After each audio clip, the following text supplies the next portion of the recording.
Reka nongere nguhereze ikaze, reka nongere ngusuhuze, reka nongere nkubwire nti Nyagasani Uwiteka Imana nayo yongere kugenda guhereza impagarike n'ubugingo muri iki gitondo. Birumvikana neza cyane twigarukiye ku kibuga cy'imirwano ku butaka bw'iki gihugu cya Repubulika ya Demokarasi ya Kongo, aho inyeshyamba z'umutwe M23 ndetse n'abarwanyi barwana ku ruhande rw'igisirikare cya FARDC bakomeje kugenda besurana ku buryo bukomeye cyane. Ndakubwira kuri iyi nkuru y'akasamutwe ivuga ko uwitwa Corneille Nangaa ndetse n'uwitwa Bertrand Bisimwa ahangaha mu mujyi wa Bukavu baburiwe irengero. Ariko kandi nindangiza kukubwira aya makuru turerekeza ahantu hitwa Uvira, nkubwire ko Uvira abarwanyi b'igisirikare cya FARDC rwose bakomeje kugenda bakaza umurego, bakomeje kugenda bavuga ko inyeshyamba z'umutwe M23 zitagomba kwinjira Uvira uko byakagenda kose. Ku rundi ruhande kandi uwo bita Generali Sultani Makenga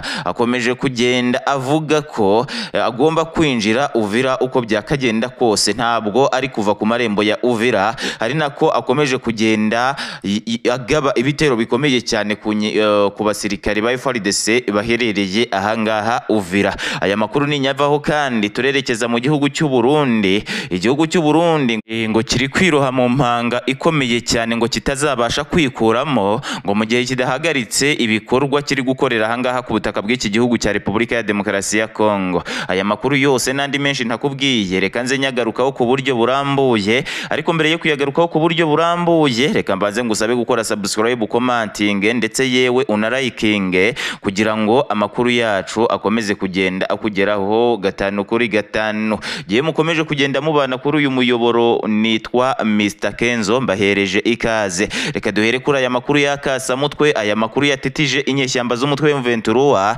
zikaba ziri kuvuga ziti biraba ibyuya ntibibe amaraso. Umuntu bita Corneille Nangaa, uyu nguyu akaba igikomerezwa, akaba umukuru w'ihuriro rya Alliance Fleuve Congo M23, ubu ngubu tuvugana yamaze kugenda aburirwa irengero. Ariko kandi ntabwo ari we wenyine waburiwe irengero yariburanye n'uwo bita Bertrand Bisimwa. Uyu nguyu akaba yari umuvugizi wa M23 ahangaha ku butaka bw'iki gihugu cya Repubulika ya Demokarasi ya Kongo. Aba basirikare bombi bari ahitwa i Bukavu, ariko ubu ngubu rwose inyeshyamba z'umutwe M23 ziratangaza ko uwitwa Bertrand Bisimwa ndetse n'uwo bita Corneille Nangaa bababuriye irengero ahangaha ku butaka bw'iki gihugu cya Repubulika ya Demokarasi ya Kongo. Bamwe bakomeje kugenda bavuga bati ese aba wazalendo ndetse n'ingabo z'abarundi ziherereye ahangaha i Bukavu baba aribo babashije kugenda bahitana uyu nguyu Corneille Nangaa ndetse n'uwo bita Bertrand Bisimwa, dore ngo ko uyu nguyu Corneille Nangaa amaze iminsi igera kuri 2 atagaragara mu ruhame, ndetse n'uyu bita Bertrand Bisimwa. Ibi ngibi byaje kugaragara neza ubwo abasirikare ba M23 baherereye i Bukavu bari bamenyereye guhabwa briefing n'aba bayobozi bombi batababonye nk'uko byari bisanzwe. Ibi ngibi kandi byatumye bahita babimenyesha abayobozi bakuru barimo nka Generali Sultani Makenga. Uyu nguyu akaba akuriye inyeshyamba za M23 hanga ku butaka bw'iki gihugu cya Repubulika ya Demokarasi ya Kongo. Uyu nguyu nawe nta kindi yakoze akimara kubimenyeshwa, yahise atangira gushakashaka aba bayobozi bombi Bertrand Bisimwa ndetse n'uyu nguyu Corneille Nangaa. Ariko kugezana n'aka kanya nta gakuru kari gucaruka kwaho aba bayobozi bombi baba baherereye, yaba Bertrand Bisimwa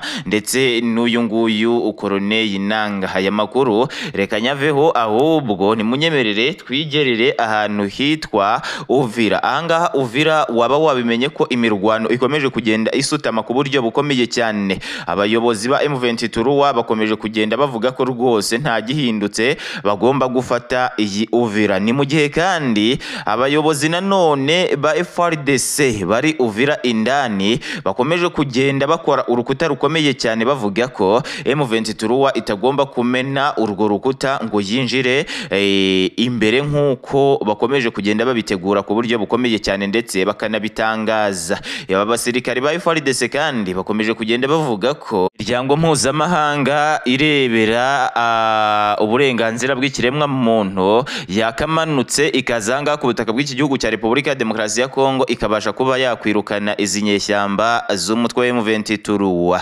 Noneho rero mwokagira imana mwe aya makuru nayo nyavuyeho, ahubwo reka negerere ku makuru avuga ko igihugu cy'u Burundi ngo gikomeje kugenda kiroha mu manga ikomeye cyane, ngo mu gihe kitaretse kohereza abarwanyi barwana ku ruhande rw'igisirikare cya FARDC ahangaha ku butaka bw'iki gihugu cya Repubulika ya Demokarasi ya Kongo, ngo ndetse yewe kinakanahagarika ibikorwa byose cyaba gifitanye n'uwo bita Perezida Kisekedi Kilombo ahangaha kuri ubu butaka bw'iki gihugu cya Repubulika ya Demokarasi ya Kongo. Mwokagira imana mwe rero ibi ngibi byakomeje kugenda bitangazwa n'abatavuga rumwe n'abasirikare ba FARDC ahangaha ku butaka bwa Repubulika ya Demokarasi ya Kongo, ariko bidakuyeho ko uwo bita Ndayishimiye Evariste nta gishobora kumuhagarika mu gukomeza kohereza ingabo ahangaha ku butaka bw'iki gihugu cya Repubulika ya Demokarasi ya Kongo. Nshimiye wowe twakomeje kugenda tubana muri aya makuru, gusa reka nkubwire ngo kora subscribe kandi ikindi ukomantinge urayikinge